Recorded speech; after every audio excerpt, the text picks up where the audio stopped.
नमस्कार। आज कार्यक्रम सङ्गम बहसमा यहाँलाई धेरै धेरै स्वागत छ। कार्यक्रमको साथमा छु म कार्यक्रम सञ्चालक नेक मोहम्मद हुसैन। हजुर, नियमित कार्यक्रम बिहान 8 बजेदेखि आउने कार्यक्रम हाम्रो सङ्गम बहस सधैँ यहाँको लागि विविध पक्षमा हामी चाहिँ चर्चा गर्ने गरेका छौँ। कहिले राजनीतिक, कहिले आर्थिक परिवेश र देश दुनियाँको मुद्दामा हामी चाहिँ निहित भएर टार्गेट गर्ने कोसिस गर्दै आएका छौँ। जहाँ विश्वव्यापी अहिले कोरोनाको महामारी फैलिएको छ र कोरोनाबाट हाम्रो नेपाल पनि जुझिँदैछ र त्यसको लडाइँमा हामी छौँ। र जहाँ नेपाल सरकार, स्थानीय सरकारको कुरा हामी गरौँ, जहाँ प्रदेश सरकारले पनि नियमित रूपमा सहयोग सहकार्य गर्दै आएको अवस्था स्थिति त छँदैछ, तर चाहिँ एनजिओ आइएनजिओले पनि सहयोग सहकार्य निरन्तर जारी रहेको अवस्था स्थिति हामी हेरिराखेका छौँ, देखिराखेका छौँ। जहाँ आज हामी सङ्गम बहसमा यस्तै विविध पक्षलाई समेट्दै आजको हाम्रो विशेष मुद्दामा हामी कुरा गर्नेछौँ, जहाँ नेपालमा कार्यरत गैर सरकारी संस्थाका जिम्मेवार अर्गनाइजेसनका जिम्मेवार व्यक्तित्वलाई हामी निम्ति आएका छौँ आजको सङ्गम बहसमा। र सङ्गम बहसमा आज हुनुहुन्छ हाम्रो अतिथि, जुन आफ्नो अमूल्य समय निकालेर हाम्रो स्टुडियोमा आइसक्नु भएको छ। उहाँ हुनुहुन्छ माण्डवीका कार्यकारी निर्देशक, महिला नेत्री भनौँ, अधिकार कर्मी भनौँ, उहाँ हुनुहुन्छ अन्जु झाजी हामीसँग। अन्जुजी, आजको कार्यक्रम सङ्गम बहसमा यहाँलाई धेरै धेरै स्वागत छ। धन्यवाद, मलाई पनि अवसर दिनुभयो, बोलाउनुभयो। एकदम। आज हामी पहिला सुरु गरौँ हाम्रो देशको परिवेशसँगै। हामी विविध पक्षमा कुरा गर्ने नै छौँ। कोरोनाको महामारीको मुद्दालाई पनि हामी समेट्छौँ, तर हामी सुरु गर्न चाहन्छौँ किनभने यहाँको जन्मथलो पनि रौतहट नै हो, तर नेपालको विविध ठाउँमा विभिन्न जिल्लामा चाहिँ काम गर्दै आएको जुन अर्गनाइजेसनको एउटा जिम्मेवार व्यक्ति हुनुहुन्छ, कार्यकारी निर्देशकको भूमिकामा हुनुहुन्छ, एउटा फाउन्डर प्रेसिडेन्टको भूमिकामा हुनुहुन्छ। त्यो सन्दर्भमा हामी पहिला सुरु गरौँ। यो माण्डवी भन्नाले यो कस्तो किसिमको गैर सरकारी संस्था हो, हामी त्यहाँबाट सुरु गरौँ। धन्यवाद। मेरो संस्थाको बारेमा, मेरो बारेमा पनि जिज्ञासा राख्नुभयो। माण्डवी कम्प्लिटली हाम्रो नेपाल सरकारको एक्ट अन्तर्गत दर्ता भएको एउटा गैर सरकारी संस्था हो, गैर के भन्छ नाफा नगर्ने संस्था हो र आफूले विभिन्न किसिमका समुदायमा गएर काम गर्ने संस्था हो। माण्डवी रौतहटमा दर्ता भएको छ। हामी काम चाहिँ देशका विभिन्न जिल्लाहरूमा काम गर्छौँ अनि 2 नम्बर प्रदेशभन्दा अरू प्रदेशमा पनि काम गर्दछौँ। माण्डवीको स्थापना कसरी भयो भने हामी एउटा टिम साथीभाइ, जहाँ पनि मन मिल्ने साथीभाइहरू बीच कुरा हुन्छ, मन मिल्ने साथीभाइहरू कुरा गर्दा केही त फरक गरौँ भन्ने सोचका साथ माण्डवी संस्था दर्ता गऱ्यौँ। नाम पनि सबैले भन्छ माण्डवी हो। यो माण्डवीको फुल फर्म के हो कतिले सोध्नुहुन्छ कि यो कस्तो नाम हो, माण्डवी मात्रै हो, माण्डवी नेपाल होइन, प्राइभेट होइन, यस्ता प्रश्न आउँछन्। हजुरले सुरुमा अब हामीले पनि त्यस्तै लागेको थियो, तर कतै न कतै यो माण्डवी भन्ने शब्द धर्म ग्रन्थको पौराणिक त्यस्तो धर्म ग्रन्थको किताबमा कतै न कतै जस्तो पढेको नाम जस्तो चाहिँ लागेको हो। म त्यही आउँदै थिएँ, तपाईँको जिज्ञासा ठ्याक्कै त्यही आइपुग्यो। माण्डवी भनेको रामायणको एउटा पात्र पनि हुन्। राजा जनकको दरबारमा 3वटा महिला विद्वान हुनुहुन्थ्यो, माण्डवी, मैत्रेयी, गार्गी। 3वटै महिला विद्वान राजा जनकलाई विभिन्न परिस्थितिमा एडभाइस दिनुहुन्थ्यो। त्यो बेला विदुषी भनिन्थ्यो, एडभाइजरको रूपमा काम गर्नुहुन्थ्यो। त्यसमा माण्डवीको एउटा छुट्टै आफ्नो पहिचान छ। उहाँ कलामा, संस्कृतिमा, शिक्षामा त्यो बेला काम गरेको पाइन्छ। त्यसले गर्दा जब आजभन्दा 7300 वर्षको इतिहास त रामायणको देखिएको छ र कतै न कतै प्रमाणित भएको छ भनेपछि महिलाको स्थिति त्यो बेला यति राम्रो थियो र अहिले आएर हामी यति पछाडि पऱ्यो भने त्यो नामसँग इन्स्पायर भएर हामीले संस्थाको नाम माण्डवी राख्यौँ। तर माण्डवी राख्ने बित्तिकै यो महिलाको लागि मात्रै काम गर्ने संस्था भनेर होइन, हाम्रो फोकस ग्रुप महिला हो।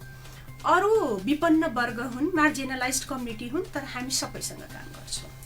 माण्डवी रौतहटमा दर्ता भएको अर्गनाइजेसन छ, तर नेपालको अहिलेसम्म चाहिँ कार्यक्रम गरेको अथवा निरन्तर अहिले दिइराखेको कतिवटा जिल्लामा होला यो? मलाई लाग्छ कुनै न कुनै रूपमा हामी प्रदेश नम्बर 2 को सबै ठाउँमा छौँ। प्रदेश नम्बर 3 को कुरा गर्दाखेरि सिन्धुली जिल्लाको सबै वाडासम्म छौँ। हाम्रो परियोजना प्रत्येक नपाको प्रत्येक वाडामा छ। थोरै हामी विराटनगर मोरङ जिल्लामा पनि छौँ र अझ थप प्रयास गर्दैछौँ कि यसलाई रौतहटको जिल्ला होइन नेपालकै रौतहट जिल्लाको संस्था होइन नेपालको संस्था भनेर मात्रै चिनियोस्। अच्छा, नेपाल रौतहटको सन्दर्भमा भन्नुपर्दा माण्डवीले अब विगत धेरै समय भयो चाहिँ दर्ता भएको, तर रौतहटमा जुन यहाँको कार्यक्रमको जुन सुरुवात भयो त्यो लगभग कति वर्ष भयो होला? होइन, हामीले काम सुरु गरेकै 2014 देखि हो, फुल फेजमा भन्नुहुन्छ भने। हामीले 2009 मा यसलाई दर्ता गर्यौँ इन्डतिर। दर्ता गरिसकेपछि पनि 1-2 वर्ष हामी सबै यसमा दर्ता के अरे यसका जुन पदाधिकारीहरू, म आफै यसको फाउन्डर प्रेसिडेन्ट हो, अहिले चाहिँ होइन। हाम्रो संस्थामा एउटा प्रेसिडेन्ट 2वटा टेन्योर भन्दा बढी रहन मिल्दैन। त सुरुको 2टा टेन्योर म थिएँ र हामीले त्यो बेला के सोच्यौँ भने पहिला 1-2 वर्ष हामी अध्ययन गरौँ, रिसर्च गरौँ, पोलिसी बनाऊ, अनि मात्रै फिल्डमा हामी इम्प्लिमेन्टेसनका लागि कुनै कार्यक्रम लिएर जाने। र त्यो अन्तर्गत हामीले पहिलो परियोजना 2011 मा एप्लाई गर्यौँ। पहिलो परियोजना नै हामीले ग्लोबल बिडिङ गर्यौँ, न कि नेपालको कुनै पनि आइएनजिओ अथवा हुन्छ नि सरकारसँग पैसा लिने होइन। हामीले पहिलो ग्लोबल बिडिङ गर्यौँ। 16वटा देशको लागि एउटा कल आएको थियो र लकिली हामी त्यो ग्लोबल बिडिङमा छनौट भयौँ र 2014 देखि हामी निरन्तर आजसम्म एक दिन पनि नबिराइकन काम गर्दै। मतलब त 6औं वर्षमा चाहिँ प्रवेश गरेको स्थिति छ रौतहट जिल्लाको कामको सिलसिलामा भन्नुपर्दा, हैन? आदरणीय श्रोता, सुन्दै हुनुहुन्छ कार्यक्रम सङ्गम बहस रेडियो सङ्गम 105.5 मेगाहर्जमा रेडियोदेखि लिएर फेसबुक र युट्युबमा सुन्दै हुनुहुन्छ र देश दुनियाँ जहाँ भए पनि तपाईँ सुन्दै गर्नुहोस्। र अहिलेको हाम्रो अतिथि हुनुहुन्छ हाम्रो स्टुडियोमा माण्डवीका कार्यकारी निर्देशक अन्जु झाजी, जो चाहिँ महिला अधिकार कर्मी पनि भनौँ र गैर सरकारी संस्थाका जिम्मेवार व्यक्ति हुनुहुन्छ। पुनः म सवाल राख्न खोज्दैछु सङ्गम बहसमा। तपाईँ एउटी महिला भएर नेपालको परिवेशमा भन्नुपर्दा प्राय चाहिँ महिलाहरूको त्यस्तो भन्ने पनि गर्नुहुन्छ, कतै कतै यस्तो पनि सुन्नमा आउँछ हाम्रो नेपालमा त महिलाको अधिकार खोसिएको छ, जति अधिकार हुनुपर्ने त्यति अधिकार छैन, पुरुष प्रधान देशको अनुभूति हुन्छ हामीलाई। तपाईँलाई कस्तो लाग्छ, साँच्चीकै त्यस्तो हो र?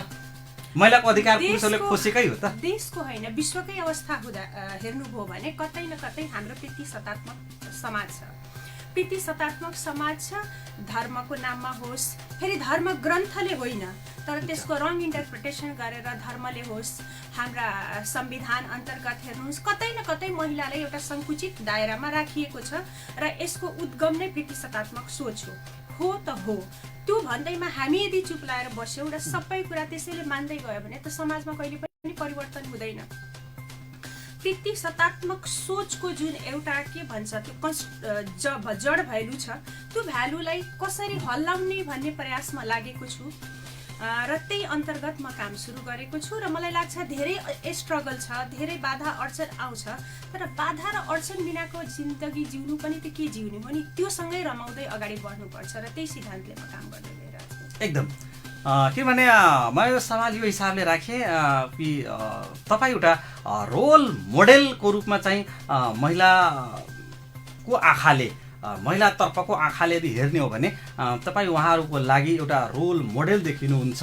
जुन रौतहट जस्तो प्राय बाहिरबाट हेर्दाखेरि लाग्छ कि सायद रौतहट जिल्ला त धेरै नै भयावह, जहाँ चाहिँ अधिकारको हनन भएको स्थिति हुन्छ, जहाँ मारकाट आन्दोलनको स्थिति हुन्छ, प्राय चाहिँ डराउने स्थिति पनि कतै न कतै सुनिन्छ, कतै न कतै त्यस्तो। तर चाहिँ रौतहटको भूमिबाट नेपालको अब विभिन्न ठाउँमा चाहिँ गएर चाहिँ अध्ययन गर्नुभयो होला, तर म यस्तो गरौँ, म गर्न सक्छु, यो इन्सपिरेसन भनौँ न कहाँबाट कसरी मिल्यो, घरबाट कतिको सपोर्ट पाउनुभयो? किनभने प्राय चाहिँ होइन मेरी छोरी घरमै चाहिँ बसोस्, कसैको आँखा नलागोस्, बाहिर नजाओस्, यो नहोस् त्यो नहोस्, यो गर्न सक्दैन, कसैले के भन्ला, यो भन्ला त्यो भन्ला, त्यस्तो किसिमको सामना गर्नु पर्यो कि परेन? म तपाईँले सुरुमै भन्नुभयो र अहिले पनि 77वटा जिल्लामा हामी कुन स्ट्याटसमा छौँ सबैलाई सर्वविदित नै छ। र म कुनै बाहिर गएर बोर्डिङमा पढ्ने त्यो पनि होइन, बोरा ओछ्याएर पढेको मान्छे हो। रौतहटमा पढ्दा पनि पहिला हामी पढ्ने बेलामा 1-2 क्लाससम्म हामी बोरा ओछ्याएर पढ्थ्यौँ। त्यसपछि बुवा मेरो जागिरको सिलसिलामा जता जता सरुवा हुनुहुन्थ्यो त्यता पनि पढियो। मलाई लाग्छ मैले 10 क्लाससम्म 7-8 वटा स्कुलमा पढेँ होला। बोर्डिङ को शिक्षा यहाँको छैन, सरकारी स्कुलकै हो। म त बोर्डिङको मुख पनि बाहिरबाट धेरैलाई लाग्न सक्छ कि हैन बोर्डिङ स्कुलमा पढेका केटाकेटीहरू त धेरै नै ट्यालेन्ट हुन्छ, यो हुन्छ त्यो हुन्छ। म 10 क्लास पनि नेपाल सरकारकै स्कुलबाट हो र कलेज पनि ठाकुरराम वीरगन्जबाट हो।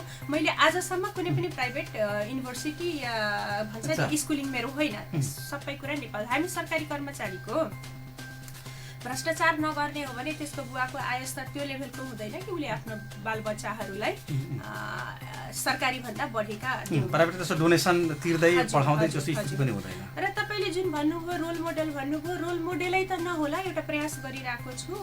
म जस्ता धेरै महिलाहरू छन् जुन चाहिँ प्रयासरत छन् समाजमा केही गरौँ भनेर। मलाई यो इन्सपिरेसन कसरी आयो भने मेरो फ्यामिलीको कुरा गर्नुहुन्छ भने फ्यामिलीमा सबैजना शिक्षित, एकदम शिक्षामा सबैजना शिक्षित। मेरो मम्मी पनि केही दिन टिचर हुनुहुन्थ्यो, फ्यामिली बाध्यताले जब छोड्नुभयो। भन्न के खोजेको भने महिला पुरुष सबै शिक्षित हुनुहुन्थ्यो, तैपनि जुन ग्रान्ड प्यारेन्ट्सहरू हुन्छ नि उहाँहरूको भनाइ चाहिँ त्यो टिपिकल माइन्डसेट नै थियो। अनि हामीले एसएलसी दिइसकेपछि छोरीलाई 10 क्लाससम्म पढाउनु पर्छ र त्यसपछि बिहा गरिदिने मानसिकताका मेरो हजुरबा हुनुहुन्थ्यो। अनि हामी 10 क्लास पुगेपछि बुवाले होइन इन्टर पढाउनु पर्छ भन्दाखेरि होइन राम्रो त्यो इन्टर पढाउने ब्याचलर पढाउने गरेर 2-4 लाख खर्च गर्नुभन्दा त्यो पैसा थपेर दियो भने त डक्टर पाइन्छ, इन्जिनियर ज्वाइँ पाइन्छ भन्ने माइन्डसेट थियो। त्यो माइन्डसेटमा हुँदाखेरि मलाई कहिलेकाहीँ लाग्थ्यो कि म चाहिँ यो केटाको लागि भनेको हो र म आफ्नो मेरो कुनै अस्तित्व छैन। त्यसपछि 10 क्लासको लागि डक्टर ज्वाइँ खोज्न जाँदा त डक्टरले पनि ब्याचलर केटी भन्ने रहेछ। भनेपछि त्यो राम्रो घरमा बिहा गर्न र राम्रो ज्वाइँ पाउनलाई पनि त छोरीलाई पढाउनु पर्ने बाध्यता भयो, आफ्नो हायरार्की मेन्टेन गर्न। ज्वाइँको लागि हामी पढेको हो पनि म कहिलेकाहीँ भन्छु के। र त्यो क्रममा शिक्षित भयो र त्यो क्रममा शिक्षित भइसकेपछि जुन एउटा त्यो इन्भाइरोमेन्ट हुन्छ नि, हाम्रो दादी हुनुहुन्थ्यो, हजुरले बुझ्नुहुन्छ नेपालतिर बजै भन्छ या ग्रान्ड मम। अनि हामी कहिलेकाहीँ खाना खाँदा मेरो मम्मी फेरि एकदम सबै विचारधारा इक्वल गर्ने। हाम्रो थालमा धेरै घिउ राख्नुभयो भने भन्नुहुन्थ्यो छोरीलाई धेरै घिउ नखुवाऊ है, चाँडै जवान हुन्छ। म थोरै यहाँलाई म रोक्न खोज्दैछु। यहाँको दाइ भाइ दिदी बहिनीको चाहिँ कुरा अलिकति भनिदिनुहोस् न, ताकि कतिको चाहिँ डिस्क्रिमिनेसनको स्थिति थियो वा थिएन त्यो थाहा हुन आउँछ। होइन, मेरो प्यारेन्ट्स मम्मी बुवाले कहिले पनि छोरा र छोरीमा त्यो हुन्छ नि खानपान या पढाउनेमा कुनै पनि विभेद गर्नु भएन। मैले ग्रान्ड प्यारेन्ट्सको कुरा गर्दैछु। तर जहिले पनि इक्वालिटीको कुरा गर्दाखेरि हामीलाई हाम्रो घरमा एउटा चक्लेट आउँदा 3 टुक्रा गर्दाखेरि हाम्रो हजुरआमालाई चाहिँ छटपट्टि हुन्थ्यो, मेरो के भन्छ नातिको भाग सबै छोरीलाई खुवाइदिए भनेर। अनि त्यो पाठ हामी हेर्दा हामीलाई हन्ट हुन्थ्यो, केही गरेरै छोड्छु। मेरो एसएलसीबाट बिहे सुरु भएको, मैले बिहे अगाडि जब सुरु गरिदिएँ। त्यो एउटा रिभोल्युसन चाहिँ मैले गरेँ मेरो परिवारमा। बुवाले भन्नुहुन्थ्यो तिमी जब गर जे गर म एकदम गरेर दिन्छु, तर बिहे पछि गर। तर मैले ब्याचलर सक्दै जब एप्लाई गरेँ डाबरटेफालमा। कोइन्सिडेन्ट मेरो जब भयो र 2003 को कुरा अनि मान्नु भयो त त्यो कुरा हैन। 2-3 को कुरा हो र मेरो पहिलो जब नै कस्तो भयो कोइन्सिडेन्ट, त्यो बेलाको 10,000 आइसी स्यालेरी भन्या सेकेन्ड क्लास अफिसरको स्यालेरी पनि हुँदैन थियो। मेरो बुवा त्यो बेला जिसिए हुनुहुन्थ्यो, 16-17 हजार तलब, 3 महिनामा बोनस पाउने, त्यसपछि क्वार्टर हामीलाई दिएको। अनि 81 कहिलेकाहीँ मैले के हुन्छु त्यो सेट पनि चेन्ज हुँदो रहेछ के, हल्लाउँदो रहेछ प्याट्रियार्कल भ्यालुलाई। तपाईको पदले पैसाले 81 ब्याचलर पास गरेको छोडी र इन्टरभ्यू दिँदा मेरो लक भनौँ जे भनौँ त्यो पाउँदा त्यो एउटा कतै न कतै त्यो प्याट्रियार्कल भ्यालु पनि हल्लिदो रहेछ। अनि सबै ओके भए। तर त्यसको एउटा बेफाइदा के पनि भयो भने हाम्रो समाजले फलानाले त आफ्नो छोरीलाई जब गर्न लाएर दाइजोको पैसा पो जम्मा गर्न लाउँदैछ भन्ने भनाइहरू सुन्न थालेपछि मैले मास्टर डिग्री नगर्दै बिहा गर्नु पर्यो। त्यसरी भएको त्यो बेला चाहिँ घरमा चाहिँ यहाँले जुन विचार राख्नुभयो कि होइन म पहिला चाहिँ आफ्नो खुट्टामा चाहिँ उभिने किसिमको हुन्छु अनि मात्रीमा बिहे गर्छु, यो कुरा घरमा भन्न सक्ने आँट भयो तपाईँले? होइन भन्न सक्ने भन्दा पनि हामी चाहिँ होस्टेलमा बसेर पढिरहेको थियौँ। त्यो एउटा पेपरमा भ्याकेन्सी देखियो, एप्लाई गरियो र वीरगन्जकै त्यो डाबरमा गएर नजिकै थियो, त्यहाँ गएर इन्टरभ्यू दिन्जेल त मैले घरमा सेयर गरिनँ। एकैचोटि पाइसकेपछि सेयर गरेँ। त्यसपछि उकुस मुकुस र मेरो हटको अगाडि उहाँहरूले ओके भनिदिनु भयो र गएर हेर्दा बुझ्दा सबै उहाँहरूलाई त्यो ओके गर्नलाई समयकाल परिवेशले पनि साथ दिँदै गयो र भनिन्छ नि हुने बिरुवाको चिल्लोपात भन्ने चाहिँ सानैदेखि चाहिँ त्यस्तो अब मनमा चाहिँ कुरा खेल्दै थियो कि म चाहिँ केही गरौँ केही गर्छु अनि त्यो हिसाबले चाहिँ मेहनत पनि त्यस्तै हिसाबले चाहिँ गर्नुभयो होला है। अब त्यो छोडेर तपाईँलाई नेपालको परिवेशमा राजनीतिक परिवेश सानैदेखि चाहिँ हेर्नुभयो होला, हेर्दै स्थिति छ, हेर्दै गरेको स्थिति छ। अनि त्यो जागिर छोडेर अब घर परिवार पनि बसाउने, यस्तो बिहे पनि भयो, त्यसैमा रमाऊ त्यस्तो नलागेर तपाईँ यो गैर सरकारी संस्थातिर लाग्नुको कारण के? त्यही त अब मैले त्यहाँ काम गर्दा त्यो एकदम ह्यान्डसम स्यालेरी सबै कुरा त्यो बेलाको परिस्थितिमा अहिलेको लागि नभए पनि, किनभने आजकल त जागिर पाइसकेपछि यदि आकर्षक स्यालेरी छ भने अर्कोतिर मान्छे प्रायः झटपट दिमाग नै ल्याउँदैन। अनि सबै ठिक थियो, मेरो बिहा पनि भयो। बिहा भइसकेपछि पनि मैले जब कन्टिन्यू गर्दै थिएँ, तर मेरो भित्रको जुन डिजायर हुन्छ नि त्यो त्यहाँको पैसाले पुरा भइरहेको थिएन। अच्छा, मेरो डिजायर एउटा फरक थियो, केही गरौँ। म कतैतिर हिँड्दाखेरि समाजमा देखेका कुराहरूलाई कसरी सम्बोधन गर्न सकिन्छ, त्यो बेला त म कुनै पनि कुरा सम्बोधन गर्न सक्ने क्षमता भएको व्यक्ति थिएन। एउटा के भन्छ, पहिला छोरी थिए, छोरीबाट भर्खर वाइफ हुँदै थिए, तर अलिकता विचारधारा अन्य छोरी र वाइफभन्दा पक्कै मेरो फरक थियो। जहिले पनि फाइट हुने, सबै कुरामा मैले उ गर्नुपर्ने, तर्क दिनुपर्ने, खण्डन गर्नुपर्ने। कलेजमा पनि हामी पढ्दाखेरि कहिले होस्टेलमा तालाबन्दी गर्नुपर्ने, त्यस्ता पाठहरू चाहिँ हामी गर्थ्यौँ। मलाई त्यो मन नपरेको कुरा सहन सक्ने त्यो फिमेल नेचर चाहिँ मेरो थिएन। अच्छा, त्यसपछि के भयो, जब गर्दै जाँदा फेरि काठमाडौँ बस्ने भन्ने फ्यामिलीको निर्णय भयो। काठमाडौँ बस्ने फ्यामिली निर्णय भइसकेपछि मैले जब पनि चेन्ज गर्छु भन्ने निर्णय गरेँ, जबकि मलाई डाबर नेपालले काठमाडौँको जब मिलाइदिरहेको थियो उनीहरूको। एकैछिन जन्मिँदै गर्दा त घरको सबैजना चाहिँ एजुकेटेड भएर होला, अनि हरेक आमा बुवाले प्रायः चाहिँ अब मेरो छोराछोरी चाहिँ मेरो आफ्नै हुन्, यिनीहरूले पनि फ्रिडम दिनुपर्छ, स्वतन्त्रता दिनुपर्छ, जुन हिसाबले चाहिँ जान खोज्दैछ अलि राम्रो बनोस् भन्ने चाहना हुन्छ। तर बिहे भइसकेपछि जब ससुरालीमा जानुभयो, ससुरालीको इन्भाइरोमेन्टको सामना कसरी गर्नुभयो? किनभने ससुराली त प्रायः चाहिँ घुम्टोमा बसोस्, मैले भनेको आदेश मात्रै मानिदियोस्, खाना बनाइदियोस्, यताउति केही गर्नु पर्दैन, चल्नु पर्दैन, त्यस्तो प्रायः सोच हुन्छ नि हाम्रो यो नेपालको संस्कृतिमा भन्नुपर्दा। नेपाल र स्पेशली हामी मधेसको संस्कृतिमा भनौँ न, होइन त्यो पार्ट थिएन। किनभने मेरो बिहे हुँदा त म जब गर्दै थिएँ, त उनीहरूलाई त एउटा वर्किङ बुहारी आउँदैछ भन्ने त माइन्डसेट त थियो। त्यो माइन्डसेट थियो र त्यो वर्किङ बुहारीलाई उहाँहरूले एक्सेप्ट गरेर ल्याउँदै हुनुहुन्थ्यो। मलाई कहिले पनि जब छोड्नुपर्छ यस्तो कुरा पनि आएन। र कोइन्सिडेन्ट मेरो हस्बेन्डपट्टिको फ्यामिली चाहिँ अझ बढी, र स्पेसली मेरो हस्बेन्डलाई त्यो उनै छैन। हुन्छ नि, मैले आजसम्म मेरो यो श्रीमान हुन् र यो श्रीमानले श्रीमतीलाई इक्वालिटी दिएनन् भने मैले कहिले गरेको छैन। मेरो बिहेको यो 17 वर्ष हो। 17 वर्ष मलाई लाग्छ 365 दिन वर्षको हुन्छ भने हामी सँगै छौँ भने 350 दिन बेटी मेरो श्रीमानले दिनुहुन्छ।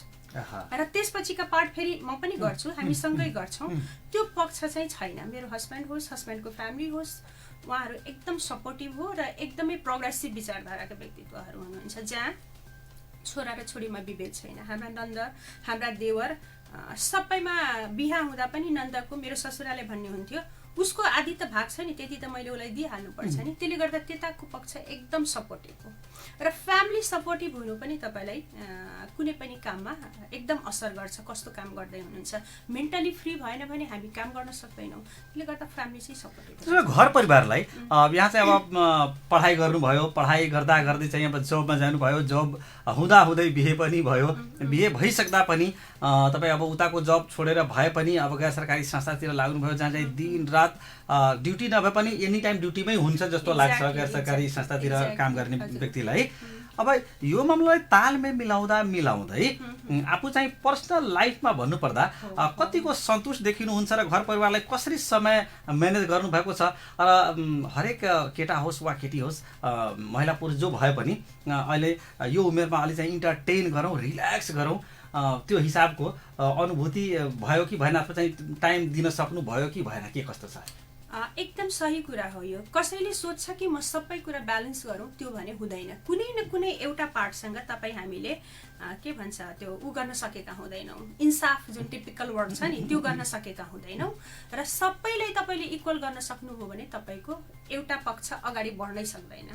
हो, मैले मेरो फ्यामिलीलाई, मेरो बच्चालाई जुन लेभलको समय दिनुपर्ने हो र जुन तिनीहरूका हुन्छ नि कि आज मम्मी मसँग भइदिएको भए हुन्थ्यो, मैले कति बर्थडे मिस गरेको छु, कतिचोटि मेरो म्यारिज एनिभर्सरी मिस गरेको छु, त्यो पक्षहरू चाहिँ छ। त्यो मैले छाती ठोकेर भन्नै मिल्दैन कि मैले मेरो परिवारलाई सक्दो गर्न सकेको छु। समाजको लागि, देशको लागि धेरै नै दिनुभएको छ। तर मेरो परिवारले त्यो कुरा बुझेको छ। त्यसले गर्दा म के गर्छु भने हामी वर्षमा 2 चोटि चाहिँ होल फ्यामिली हुन्छ नि मोबाइलै स्विच अफ गरेर कतै जान्छौँ, जे गर्छौँ। त्यो पक्षको बेला म कुनै अफिस हेर्दिनँ, केही हेर्दिनँ। त्यो बाहेक त मैले सायद फ्यामिलीलाई जति दिनुपर्ने हो त्यो जसरी भए पनि चाहिँ फ्यामिली तालमेल, दाम्पत्यको तालमेल पनि मिलाएर बच्चासँग चाहिँ घुलमिल हुने, घुम्ने त्यो चाहिँ गर्नु भएको छ है। प्रयास गर्दैछु कि उनीहरूको केही हदसम्म आकांक्षा पूरा गर्न सक्छ। एकदम हामीले चाहिँ खुसी लाग्यो, हामीले चाहिँ त्यो पनि जानकारी पायौँ यहाँको पर्सनल लाइफको यात्रा चाहिँ कसरी सुरु भयो र यति बेलासम्म चाहिँ आइपुग्दा चाहिँ त्यो आरोह अवरोहहरू चाहिँ कसरी पार गर्नुभयो, त्यो कुरा पनि हाम्रो आदरणीय जनताहरूले, आदरणीय हाम्रा दर्शक श्रोतावृन्दहरूले पनि जानिसक्नु भएको छ, सुनिसक्नु भएको छ। अब हामी कुरा गरौँ यो गैर सरकारी संस्था, यो मान्डवी एकदमै टिपिकल गैर सरकारी संस्था हो अथवा प्राइभेट लिमिटेड हो यो मान्डवी भन्ने? होइन, अहिले मसँग कुरा गर्दै हुनुहुन्छ, म एउटा मान्डवी गैर सरकारी संस्थाको कार्यकारी निर्देशक हो। यो अलावा तपाईँ मेरो एउटा छुट्टै अर्गनाइजेसन पनि छ, किनभने गैर सरकारी संस्था भनेकै नन प्रफिट मेकिङ हो। नन प्रफिट मेकिङले परिवार त चल्दैन।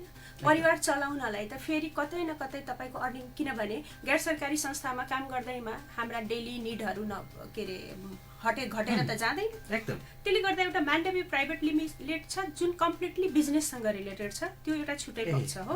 त्यो म छुट्टै काम गर्छु, कहिलेकाहीँ व्यक्ति झुकिनुहुन्छ र यो मान्डवी कम्प्लिट टिपिकल गैर सरकारी नाउ चाहिँ मान्डवी भए पनि एउटा चाहिँ प्राइभेट लिमिटेड मान्डवी चाहिँ छुट्टै छ र चाहिँ त्यसको कुनै सम्बन्ध छैन। यो चाहिँ टिपिकल चाहिँ मुनाफा रहित गैर सरकारी संस्था हो मान्डवी है। अब यहाँले कुरा उठाइहाल्नु भयो कि मान्छेलाई बाँच्नलाई, घर परिवार चलाउनलाई कतै न कतैबाट त्यस्तो चाहिँ आय स्रोत हुनुपर्छ नि मात्रै चल्छ। तर प्राय चाहिँ हामीले हेर्छौँ धेरैको कुरा पनि आउँछ।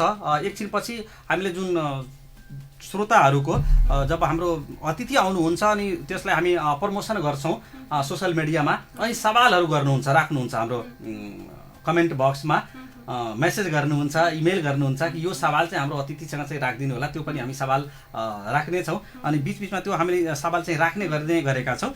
यदि त्यस्तो हो भने गैर सरकारी संस्थामा नै लागेर दिनरात गैर सरकारी संस्थालाई नै टाइम दिएर आफ्नो चाहिँ घर परिवार कसरी चलाउन सकेको हो? नेपालमा हेर्दाखेरि चाहिँ प्रायको धेरैको भनाइ यो छ कि गैर सरकारी संस्था खोल्नु भनेको चाहिँ डलरको खेती गर्नु हो। डलर कमाउनलाई चाहिँ गैर सरकारी संस्था चाहिँ खोलिएको हुन्छ, अरू केही गर्नु पर्दैन, डलरको खेती हुन्छ र तपाईँको घर परिवारदेखि लिएर जग्गा जमिन घडेरी चाहिँ सहर बजार जहाँ पनि जे पनि गर्न सक्नुहुन्छ।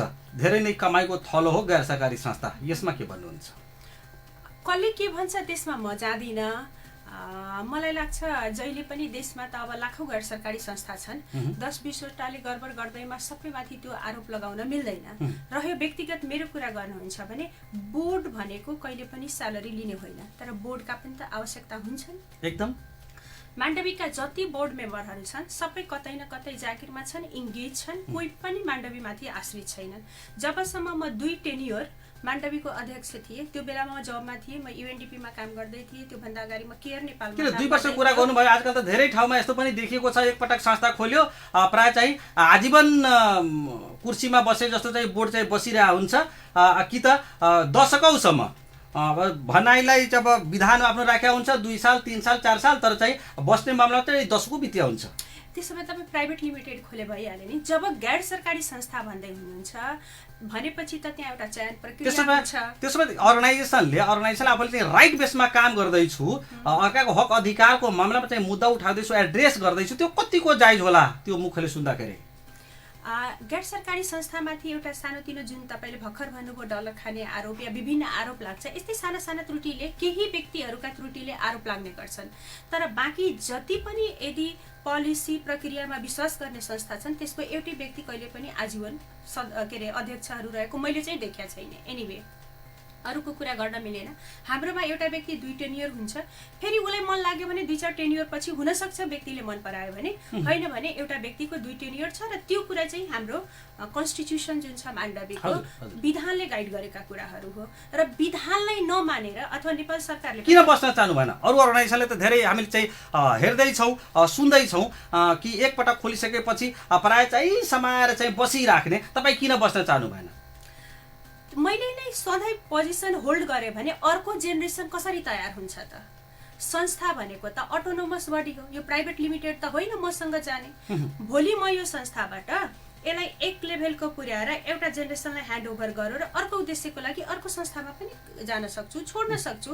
मेरो शरीर चलेन भने अथवा मलाई अन्य काम गर्न मन लाग्यो भने त अर्को जेनेरेसन त हुनु पर्यो नि नेतृत्व दिनको लागि। सधैँ मै बसेँ भने त यो संस्था जेनेरेसनको कुरा त आफ्नो ठाउँमा छँदैछ, तर चाहिँ सिस्टम जुन छ, जुन विधानमा जुन लेखिएको हुन्छ त्यो विधानको सिस्टमलाई पनि त फलो गर्नु पर्यो नि। होइन, नेपाल सरकारकै पोलिसी अनुसार हेर्नुभयो भने एउटा संस्थामा अहिले आएर, पहिला त थिएन, अहिले आएर एउटा परिवारको 2 जना भन्दा बढी हुनु हुँदैन, एउटा व्यक्तिको टेन्युर यो हुनुपर्छ भनेपछि त हामी हाम्रो कन्ट्रीको उसबाट गाइडेड हुनु परेन, हाम्रो कन्ट्रीको रुल एन्ड रेगुलेसन मान्नु परेन। दर्ता गराउने बेलामा चाहिँ विधानमा चाहिँ लेख्ने, समाज कल्याण परिषदको चाहिँ आबद्धता चाहिँ लिने, तर व्यवहारमा चाहिँ नदेखाउने।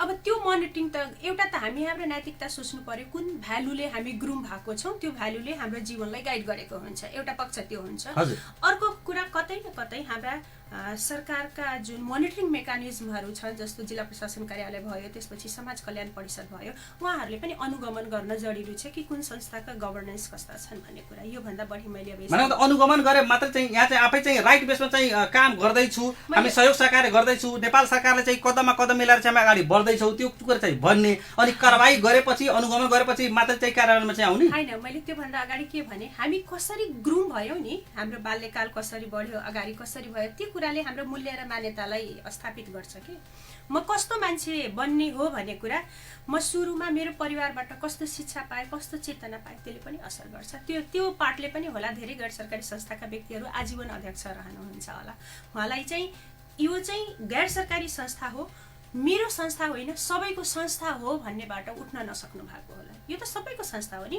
भोलि म यसमा कुनै प्रपर्टी आर्जन गरेँ भने त त्यो प्रपर्टी संस्था रहन्छ, संस्था नभए त नेपाल सरकारको हुने भयो नि। मेरोको ठाउँमा हाम्रो भन्नु पर्यो। एक्ज्याक्टली, हाम्रो त हो नि। वी आई कसरी भन्नु सक्छ? आई भन्ने बित्तिकै त नेपाल सरकारले 9 जना सदस्य मिनिमम रहने गरी दर्ता गराउने भन्ने छ। पहिला 7 थियो, अहिले 9 छ भनेपछि त 9 जनाको संस्था त त्यही देखिहाल्यो।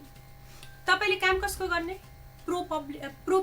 पिपल भन्नुहुन्छ, समुदायको लागि, देशको लागि, समुदाय र देशको लागि काम गर्ने भन्ने बित्तिकै एउटा अर्गनाइजेसन कसरी तपाईँको मात्र प्राइभेट लिमिटेड हुन सक्छ? यो चाहिँ मेरो हो है, मलाई लाग्छ धेरैजनाले यस्तो गर्नुभएको छ।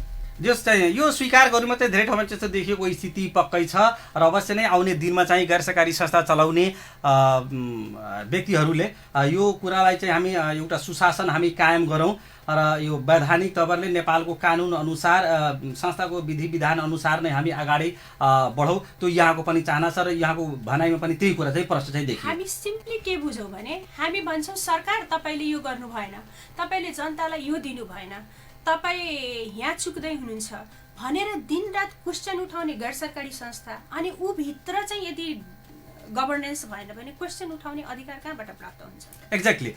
अब हामी कुरा गरौँ गैर सरकारी संस्था खोलिसकेपछि कहीँ न कहीँ त्यसको आफ्नै आय स्रोत धेरै ठाउँमा चाहिँ जुटाउने स्थिति छ। त्यसै आयमूलक चाहिँ कार्यक्रम सञ्चालनहरू गरेर चाहिँ सञ्चालन गरेको स्थिति छ। तर चाहिँ धेरै नै अब ठुलो एमाउन्टको काम गर्नु पर्यो भने समुदायको लागि, देशको लागि नै कतै न कतै आइएनजिओलाई गुहार्ने, प्रपोजल चाहिँ मिट गर्ने, बिडिङ गर्ने त्यस्तो कुराहरू आउँछ। अहिले चाहिँ माण्डवीले काम गरेको अर्गनाइजेसन भनेको त आइएनजिओ भनौँ न, अथवा नेपाल सरकारकै संस्थादेखि अहिलेसम्म कतिवटा आइएनजिओसँग काम गरेको चाहिँ पार्टनरसिप गरेको स्थिति छ माण्डवीको? हामीले स्टार्टिङ मैले भने नि, हामीले ग्लोबल बिडिङबाट एवार्ड भयौँ। 16वटा कन्ट्रीको प्रतिस्पर्धामा माण्डवीले उछिन्यो। त्यसमा चाहिँ नेपालको लागि त्यो कल थिएन। एनिवे पहिलो सुरुवात त्यसरी भयो, त्यो चाहिँ युएसएडबाट थियो, अमेरिकन फन्डिङ थियो। त्यसपछि हामीले द एसिया फाउन्डेसनमा अस्ट्रेलियन एडको फन्डिङ थियो। त्यसपछि हुँदै सर्च फर कमन ग्राउन्डमा डिएफआइडीको फन्डिङ थियो। हामीले त्यसपछि अहिलेसम्म गर्दै जाने हो भने युएसएडसँग काम गरेका छौँ, अस्ट्रेलियन एडसँग काम गरिरहेका छौँ या गरेका पनि छौँ, अनगोइङहरू पनि छ।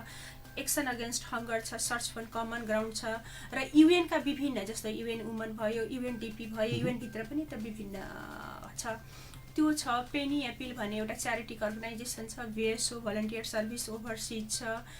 त्यसपछि के भन्छ, मलाई लाग्छ अब ठ्याक्कै नाम याद हुँदैन, तर 10-11वटा चाहिँ डोनरहरू छ। र आजको डेटसम्म हामीले 31वटा परियोजना, किनभने मैले के भने हामीले काम सुरु गरेको 2000 नेचर के छ हाम्रो आदरणीय सुनाख्नुभएका हाम्रा जनताहरूलाई नि, हाम्रा आदरणीय श्रोता दर्शकवृन्दहरूलाई यो बताइदिनुहोस्, कामको नेचर माण्डवीले काम गरेको जुन डोनरहरू जुन छन्, कामको नेचरहरू के कस्तो छ, कस्तो कस्तो फाँटमा कस्तो कस्तो कार्यतिर चाहिँ हात हालेको छ माण्डवीले? सिम्पल के बुझौँ भने प्रत्येक संस्थाले विधान दर्ता गराउँदा उद्देश्य तय गरेको हुन्छ र त्यो उद्देश्यमा मात्रै काम गर्ने हो।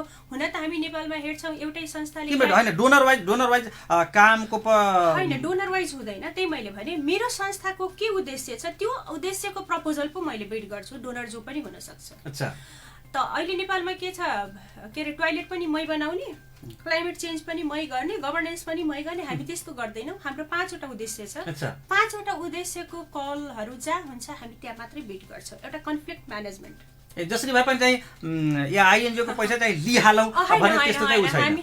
हाम्रो उद्देश्य बाहेकमा त जति कल आए पनि खाली बस्छौँ, त्यसमा जाँदैनौँ नि त। आफ्नो त्योसँग सम्झौता गर्नुहुन्न। हाम्रो आफ्नो जुन एक्सपर्टिज छ हामी त्यही गर्छौँ। हामी कन्फ्लिक्ट म्यानेजमेन्टमा काम गर्छौँ, क्लाइमेट चेन्ज र डिजास्टरमा काम गर्छौँ, लाइभलीहुड इम्पावरमेन्टका लागि काम गर्दैछौँ, एजुकेसनका लागि काम गर्छौँ। मैले भने नि हाम्रो प्रायोरिटी फिक्स छ कि त्यो 4-5वटा टपिक भन्दा बाहेक हामी चाहिँ काम गर्दैनौँ, जे आयो त्यसैमा काम गर्दैनौँ। त्यस्तै छ। आदरणीय श्रोता दर्शकवृन्द, हामी आज चर्चा गर्दैछौँ कार्यक्रम सङ्गम बहसमा देशका विविध पहलुमा हामी चाहिँ कुरा गर्दैछौँ, जहाँ आज हामी चाहिँ गैर सरकारी संस्थाका जिम्मेवार व्यक्तिले हामी निम्ति आएका छौँ। आजको हाम्रो यो सङ्गम बहसको स्टुडियोमा रेडियो सङ्गममा हामी निम्ति आएका छौँ। उहाँ हुनुहुन्छ माण्डवीका कार्यकारी निर्देशक अन्जु झाजीसँग हामी कुराकानी गर्दैछौँ।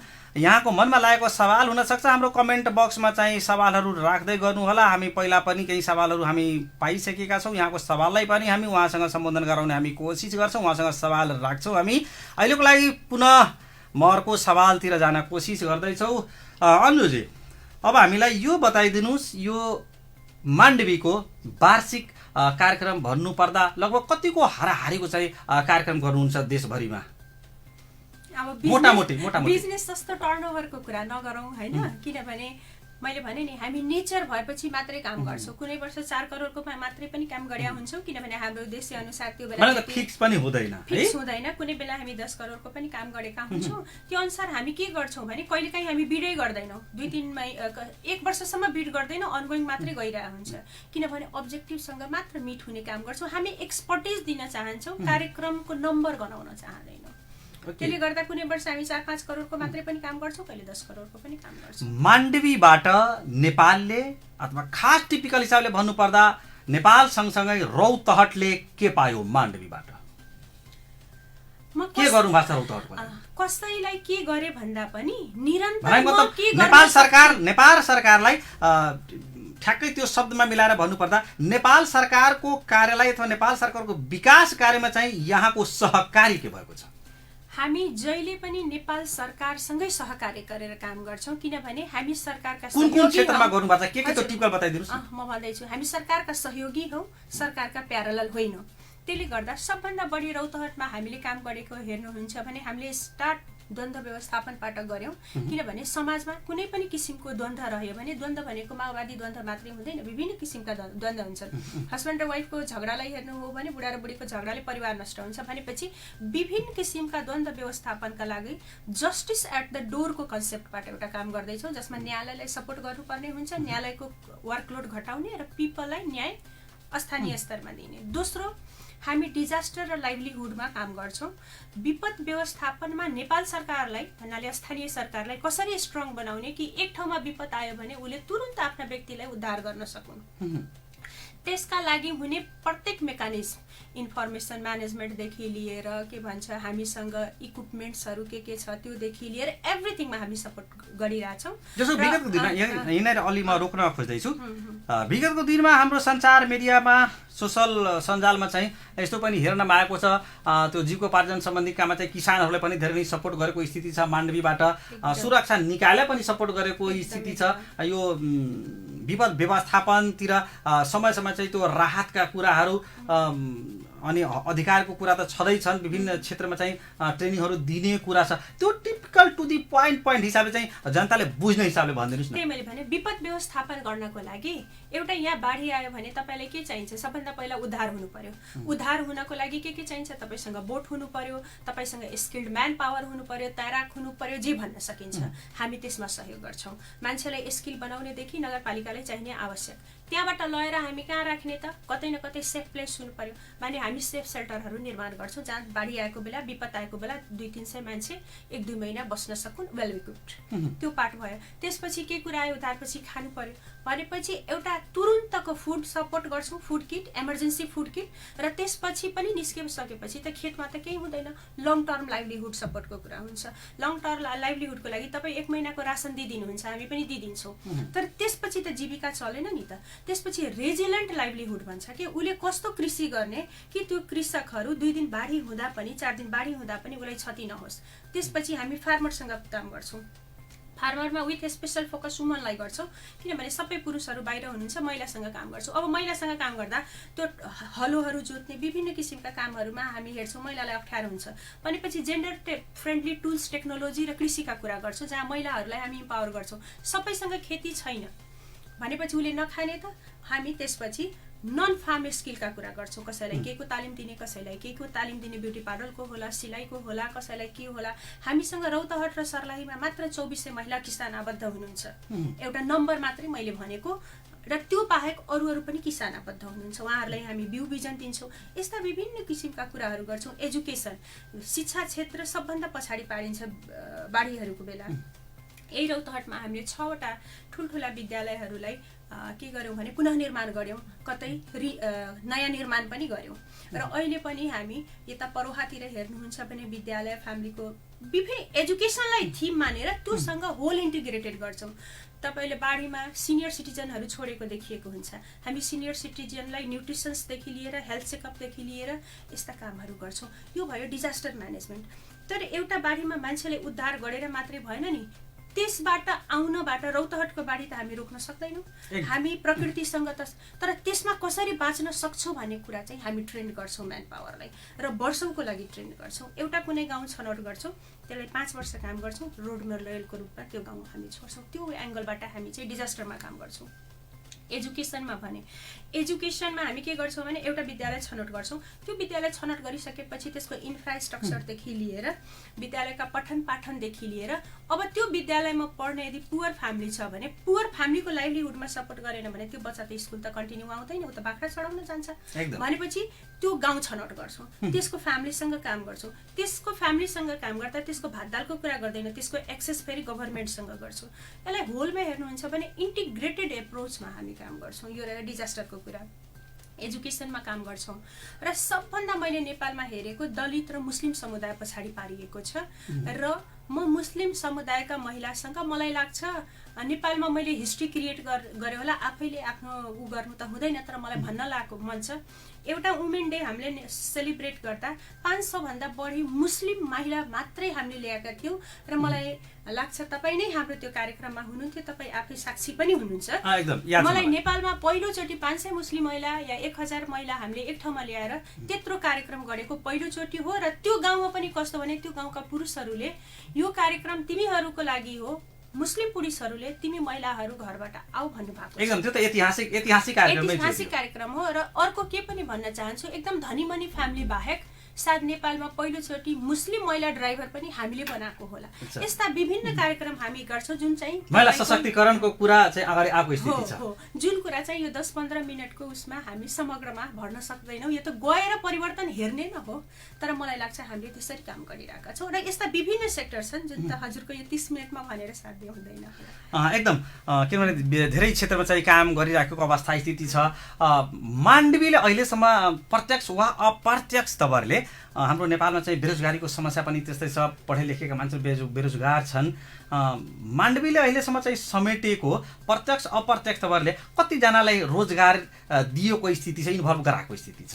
प्रत्यक्षको कुरा गरौँ, जसले चाहिँ मासिक केही न केही रूपमा स्यालेरी बुझ्छन्। अप्रत्यक्ष त धेरै छन्। जस्तो मैले 2400 किसानसँग काम गर्छु भने 2400 को परिवारमा त केही न केही जोडिएको हुन्छ। एकदम अप्रत्यक्ष नगरौँ, एउटा वर्षमा हामी 2-4 करोडको खरिदारी गर्छौँ भने त्योसँग त धेरै श्रमिक आदि इत्यादि सबै जोडिएको छ। त्यसलाई छोडिदिनु हो भने डाइरेक्ट पनि हामी 100+ व्यक्तिलाई स्टाफको रूपमा जोड्न सक्षम भएका छौँ अहिलेसम्म। धेरै ठुलो मास नै समेटिएको चाहिँ स्थिति छ र निरन्तर तवरले प्रत्यक्ष अप्रत्यक्ष तवरले चाहिँ माण्डवीबाट धेरै नै सहयोग साकार भएको स्थिति छ र स्थानीय निकायले पनि धेरै नै हामीलाई सहयोग गरेको अवस्था स्थिति छ। माण्डवीलाई चाहिँ धन्यवाद दिएको स्थिति हामी चाहिँ हेर्छौँ र निरन्तर चाहिँ कार्य गर्दै आएको अवस्था स्थिति छ। म बिहानै आफ्नो इमेल र फेसबुकको चाहिँ मेसेन्जर हेर्दाखेरि केही सवालहरू आएको थियो, जसमा चाहिँ सवालहरू धेरै नै आउँछ, तर चाहिँ खास टिपिकल तपाईँले कुन सवाल चाहिँ हामी गर्नै किसिमको छ त्यो हिसाबले हामी गर्छौँ। एउटा रामानन्द रजक भन्ने मलेसियामा काम गर्नुहुन्छ, उहाँको सवाल थियो माण्डवी त